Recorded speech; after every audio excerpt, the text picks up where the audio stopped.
Hi folks, welcome back. Now, it's no secret that California is more cooked than a steak left on the grill during a gender studies lecture, burned to a crisp, charred beyond recognition, and somehow Democrats are still insisting it's well-done governance.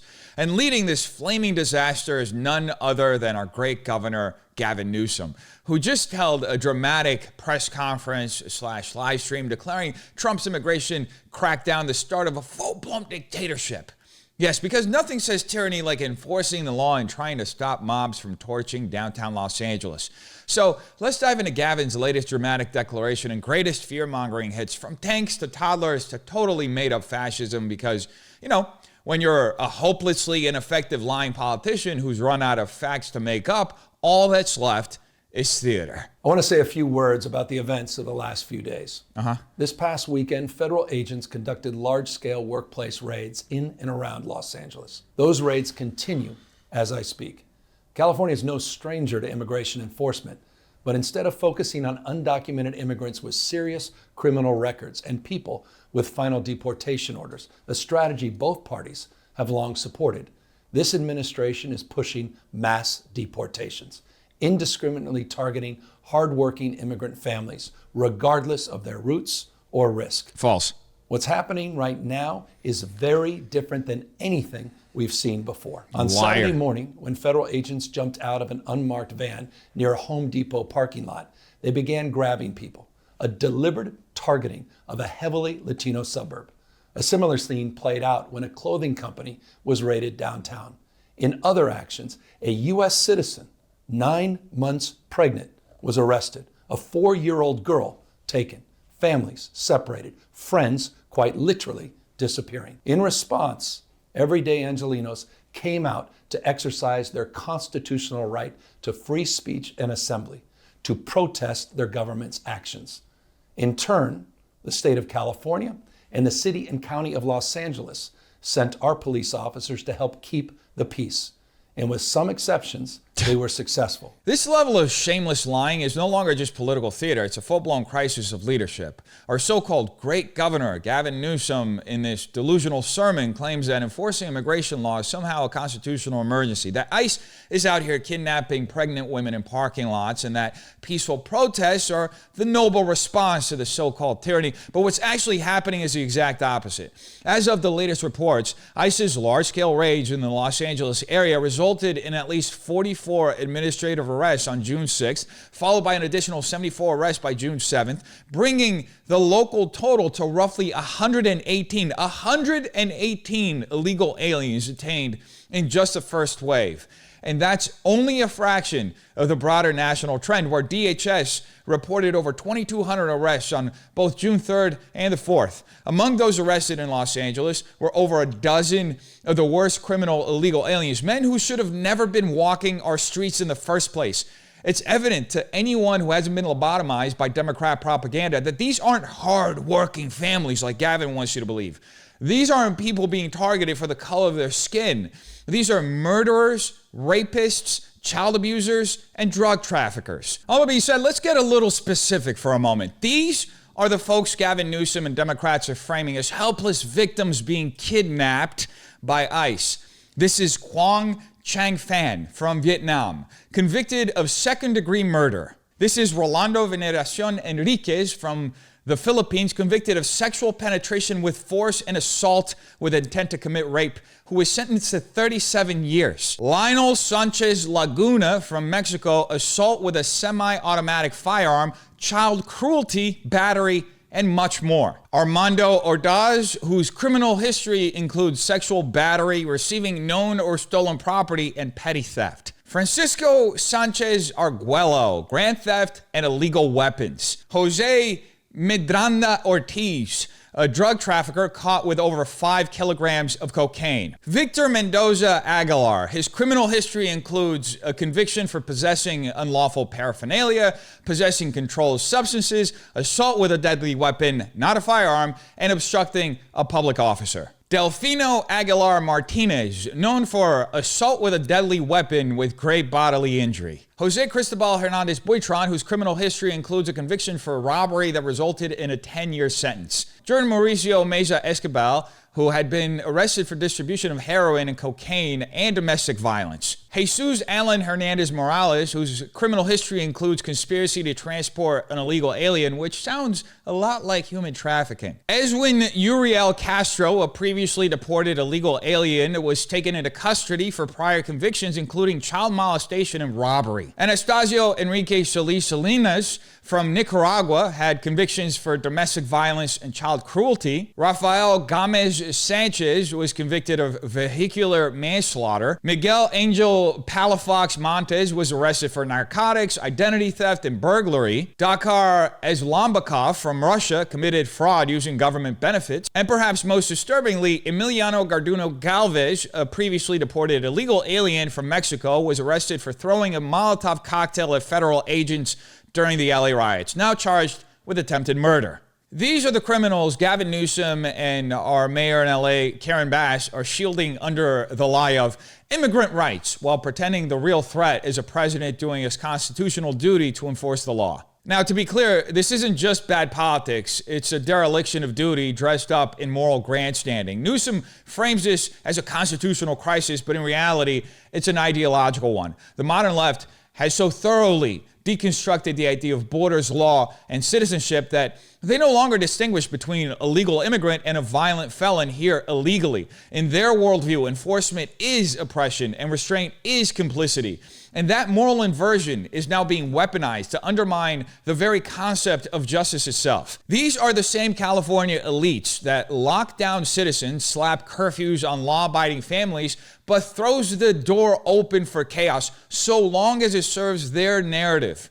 That's why you see protests erupting in defense of criminals instead of victims. That's why city leaders like Karen Bass are quick to condemn ICE, but never say a word about the shattered lives these illegal aliens left behind. And that's why the left's influence over media, education, and public discourse is rotting from within, because it no longer rests on truth, but on emotional manipulation, selective outrage, and performative victimhood. And by the way, remember Kilmar Abrego Garcia? You know, the Salvadorian human trafficker that Democrats scrambled to defend after ICE deported him, claiming he was just a Maryland father, a poor migrant fleeing violence. Congressional Democrats, including members of the so-called Progressive Caucus, even traveled to El Salvador to demand his return, framing him as a victim of xenophobic policy. But then the truth came out.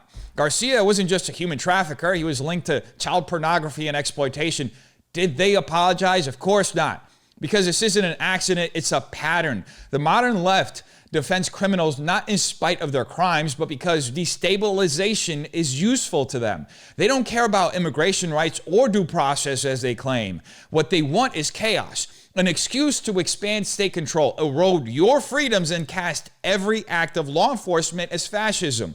If criminals are protected and citizens are disarmed, who gets to play savior? Well, that's the government, of course. And that's exactly the point. So it's never been more evident that Newsom isn't actually sounding the alarm on authoritarianism here. He's just staging a distraction. Because if Californians are actually paying attention, we're seeing the truth that our leaders are protecting predators and punishing protectors.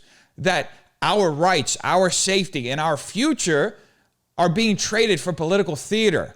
And that the real threat to democracy isn't President Trump trying to enforce the law of the land. It's this governor trying to erase it for the sake of political capital. Like many states, California is no stranger to this sort of unrest. We manage it regularly and with our own law enforcement. But this, again, was different. What then ensued was a use of tear gas, flashbang grenades, rubber bullets. Federal agents detaining people and undermining their due process rights. Donald Trump, without consulting California law enforcement leaders, commandeered 2,000 of our state's National Guard members to deploy on our streets, illegally and for no reason. This brazen abuse of power by a sitting president inflamed a combustible situation, putting our people, our officers, and even our National Guard at risk. That's when the downward spiral began. He doubled down on his dangerous National Guard deployment by fanning the flames even harder. And the president, he did it on purpose. As the news spread throughout LA, anxiety for family and friends ramped up. Protests started again. By night, several dozen lawbreakers became violent and destructive. They vandalized property. They tried to assault police officers. Many of you have seen the video clips of cars burning on cable news.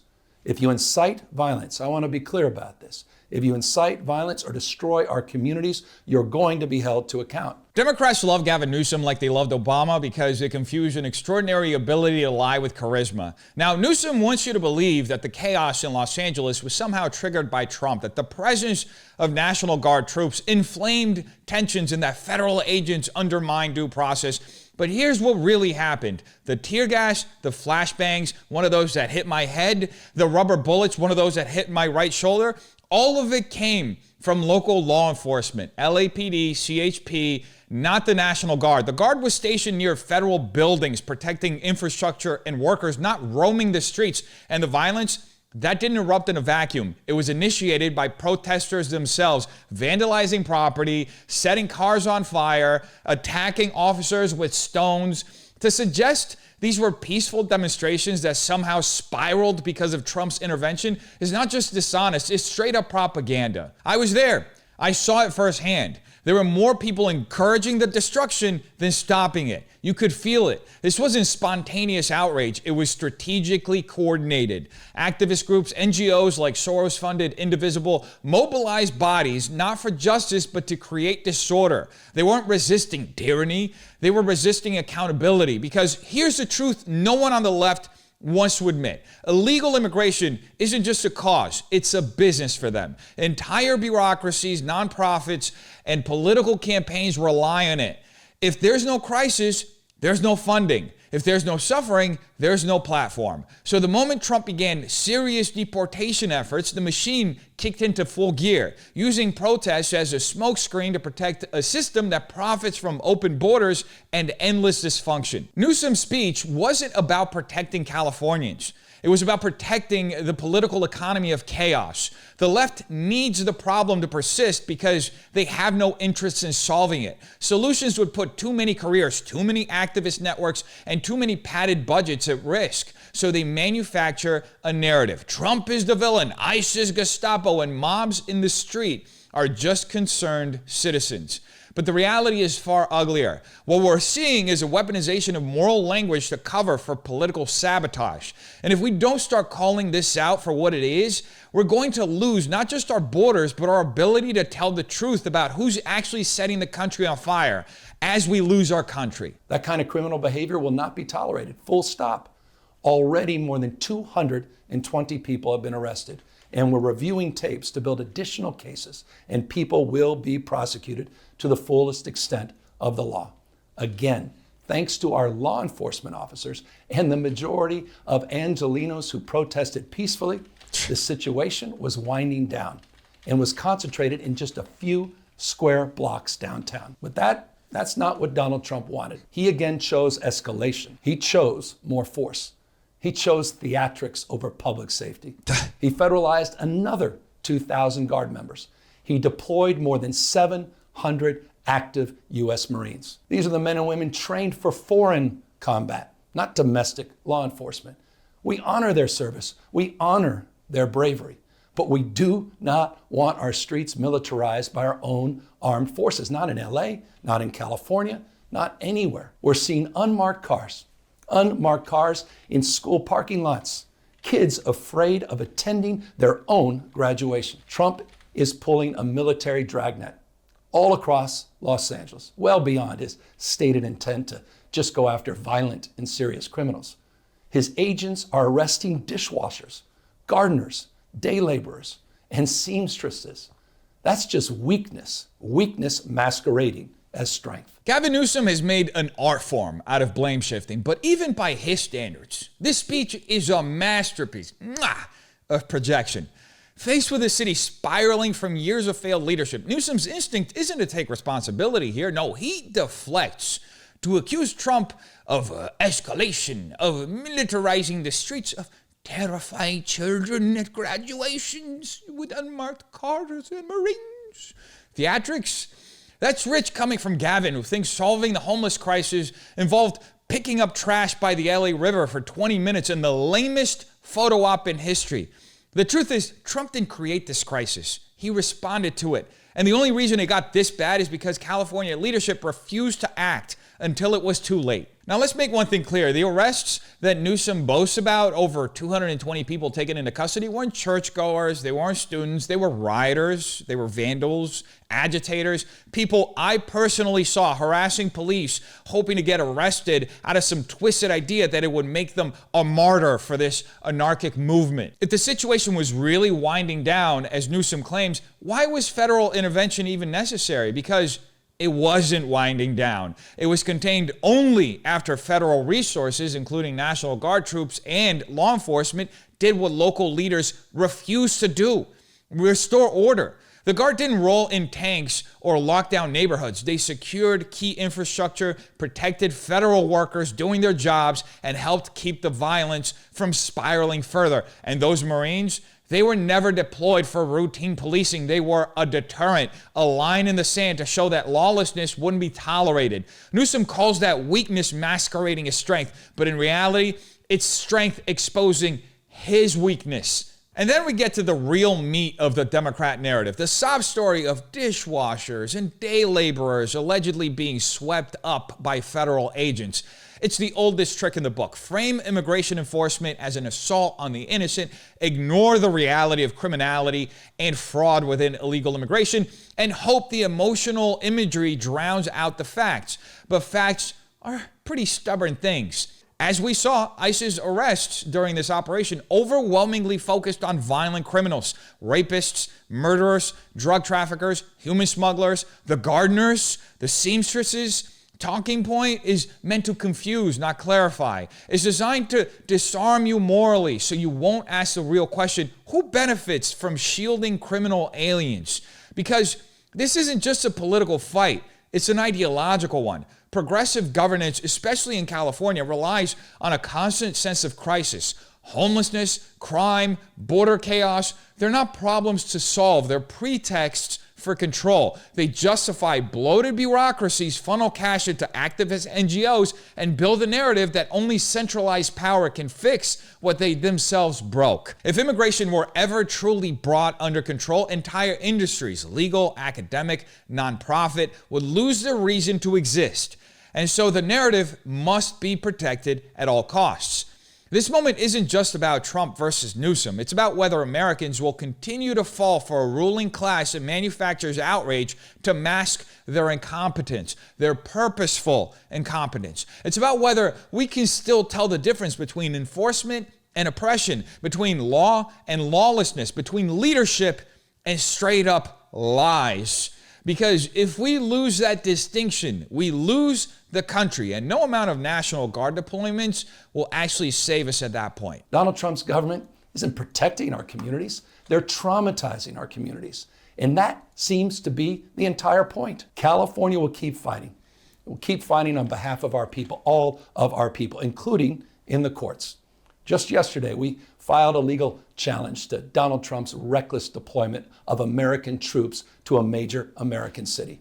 Today, we sought an emergency court order to stop the use of the American military to engage in law enforcement activities across Los Angeles. If some of us could be snatched off the streets without a warrant, based only on suspicion or skin color, then none of us are safe. Authoritarian regimes begin by targeting people who are least able to defend themselves. But they do not stop there. Trump and his loyalists, they thrive on division because it allows them to take more power and exert even more control. And by the way, Trump, he's not opposed to lawlessness and violence as long as it serves him. What more evidence do we need than January 6th? Ask everyone, take time, reflect on this perilous moment. A president who wants to be bound by no law or constitution, perpetuating a unified assault on American traditions. This is a president who in just over 140 days has fired government watchdogs that could hold him accountable for corruption and fraud. He's declared a war on culture, on history, on science, on knowledge itself. Databases, quite literally, are vanishing. Gavin Newsom says Donald Trump is traumatizing our communities, but what he's really afraid of is someone finally holding him accountable. By the way, I think it's evident by now that this isn't a speech. It's just a straight up tantrum.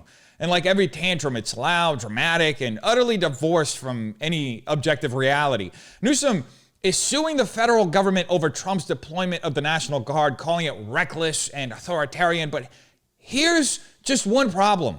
A federal judge has already ruled against this lawsuit. Why? Because the president does have the authority to deploy troops to protect federal property and enforce immigration law under the Insurrection Act and existing statutes. The law is clear. Newsom just doesn't like it. And the irony of Newsom lecturing anyone about division is staggering. In one breath, he warns that authoritarianism starts by turning people against each other, and in the next, he's smearing half the country as violent Trump loyalists who want to burn down democracy. There's no unity in this speech, just more gaslighting, more tribalism, and more manufactured panic. And notice what's missing. There's not a single sentence about solving the actual crisis at hand. Not a word about the 2 million illegal aliens his own lieutenant governor acknowledged are living in California, usurping our public resources like healthcare. So much so that Gavin recently had to hide in his own budget that he was raising the billions of dollars he was giving in free healthcare to illegal immigrants. He made it seem like he was lowering it to $9 billion when in fact he was raising it to $12 billion. And he was caught red-handed. And of course, Gavin never acknowledges the 1 million illegal aliens living in Los Angeles, as even MSNBC admitted. By the way, that's not a talking point. That's just a straight-up invasion. No sovereign nation survives when 10% of its population is foreign nationals, many of whom are military-age males who refuse to assimilate and riot in our cities the moment the law is enforced. But Newsom doesn't want to talk about that. He doesn't want to explain how we got here, why his policies made all of this worse, or what he plans to do about it, because he has no plan. This is pure deflection. When you can't fix the problem, you attack the guy who tried. That's why every paragraph of his speech is laced with ad hominem attacks, straw man arguments, and red herrings. It's easier to blame Trump for everything than to admit that sanctuary policies, open borders rhetoric, and billions in state incentives created a magnet for illegal entry and lawlessness. It's easier to scream January 6th than to deal with June 2025, where mobs burned down cars in downtown LA and ICE agents were assaulted for daring to arrest convicted rapists and child abusers. For Democrats, this isn't actually about protecting communities. It's about protecting their power. The left needs crisis to justify their control, and Newsom needs a villain to hide his failure. Trump just happens to be both. But the real danger isn't federal troops. It's the moral rot of leaders who would rather protect criminals than protect citizens, and a media ecosystem that lets them get away with it. He's delegitimizing news organizations. Good. And he's assaulting the First Amendment. No, and the not. threat of defunding them. At threat, he's dictating what universities themselves can teach.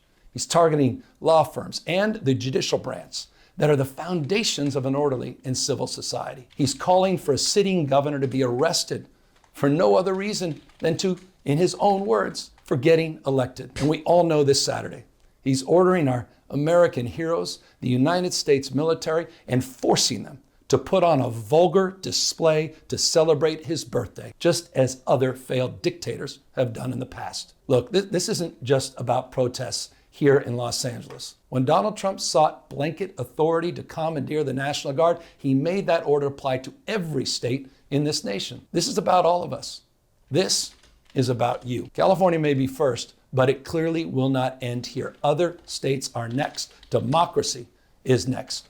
Democracy is under assault before our eyes. This moment we have feared has arrived. This guy's laughing. He's taking a wrecking ball to our founding fathers' historic project. What are you laughing about, Newsom? Co-equal branches of independent government. Why is your upper lip No sweating? longer any checks and balances. Congress is nowhere to be found. Speaker Johnson has completely abdicated that responsibility. This speech is a political equivalent of flailing your arms in the air and hoping no one notices you're drowning. Newsom trots out every melodramatic buzzword in the progressive playbook. Democracy under assault, checks and balances crumbling, rule of done, as if he's narrating the fall of the Roman Empire rather than addressing the consequences of his own failed leadership. This isn't a serious warning. It's a weak posturing disguised as moral outrage. And the more hysterical his tone becomes, the more obvious it is Newsom has no solutions, only bumper sticker slogans. Now, let's be clear about what's actually happening in this speech. It's not a defense of democracy, it's a defense of Democrat dysfunction. Newsom accuses Trump of commandeering the National Guard as if the federal government responding to riots and lawlessness in one of the largest cities in the country is some unprecedented authoritarian act, but it's not. Presidents have deployed federal forces in response to civil unrest before, whether it was Eisenhower in Little Rock or Bush after the LA riots. What's different now is that Newsom and the political class he represents don't want order. They want chaos, because chaos justifies them expanding the power of the government, not for the federal government, but for themselves, through emergency powers, funding for activist groups, and endless media hand-wringing that turns political opposition into moral evil. I mean, just listen to how Newsom frames everything. He says, Trump isn't just wrong, he's a dictator. He's not just governing, he's launching a wrecking ball at the Constitution. And why? Because that framing is the only way the left can survive politically in this moment. They can't defend their record on the economy, on crime, on immigration, or on basic governance, to be honest. So instead, they create a mythology where any move from the right, no matter how legal or justified, is portrayed as a march toward fascism. It's emotional blackmail, pure and simple, not an actual argument. And what's most absurd is Newsom's sudden passion for checks and balances, as if he hasn't spent his entire governorship bypassing the legislature through emergency powers, executive fiat, and bureaucratic overreach. During COVID-19 alone, Newsom issued over 400 executive orders, many of which drastically altered state law without legislative approval, ranging from eviction moratoriums to expanding vote by mail without debate. A judge even ruled in 2020 in Gomez v. Newsom that he overstepped his authority by unilaterally changing election law, a blatant violation of separation of powers. And yet, here is Newsom lecturing the country about constitutional norms. Meanwhile, his administration has worked hand in glove with big tech and legacy media to suppress dissenting views. Internal emails released in Hart v. Facebook and Missouri v. Biden lawsuits show California officials collaborating with platforms to flag and de-amplify content they deemed misinformation, including posts that questioned lockdowns, mask mandates, and vaccine policy. That's not democratic debate. That's coordinated censorship by the state, by Newsom and his cronies. And let's not forget that California is effectively a one-party rule state. It's an authoritarian state. Democrats hold a supermajority in both the state assembly and Senate, plus every statewide office from governor to secretary of state to attorney general. There is no meaningful opposition, no real legislative check on Newsom's power. As of 2024, Democrats controlled 76% of the assembly and 77% of the Senate.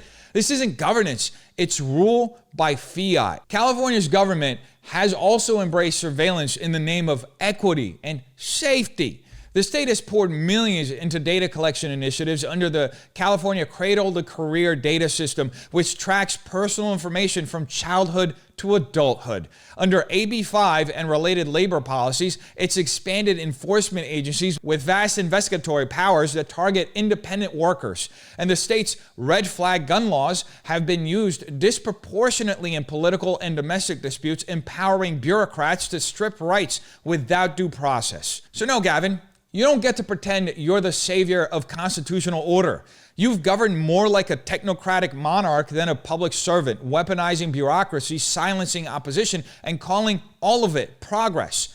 The only checks you believe in are the ones written by your lobbyists, by your donors. And the only balance you respect is when the media carries your narrative unchallenged. So the question isn't even about what Gavin Newsom said, it's why he said it and what it reveals about the political class that now governs by outrage, distraction, and moral theater. What kind of leadership hides behind lawsuits while cities burn? What kind of democracy survives when dissent is labeled extremism and failure is rebranded as virtue? We're watching a system that can't solve real problems because it was never built to solve them. It was built to manage perception, control opposition, and keep power insulated from consequence. So ask yourself, who benefits from the chaos? Who profits from the permanent emergency? And when they tell you the real threat is the man enforcing the law, not the mob breaking it, what exactly are they preparing you to accept? Think about it, folks, and tell me what you think in the comments down below. Hope you have a terrific day. Peace.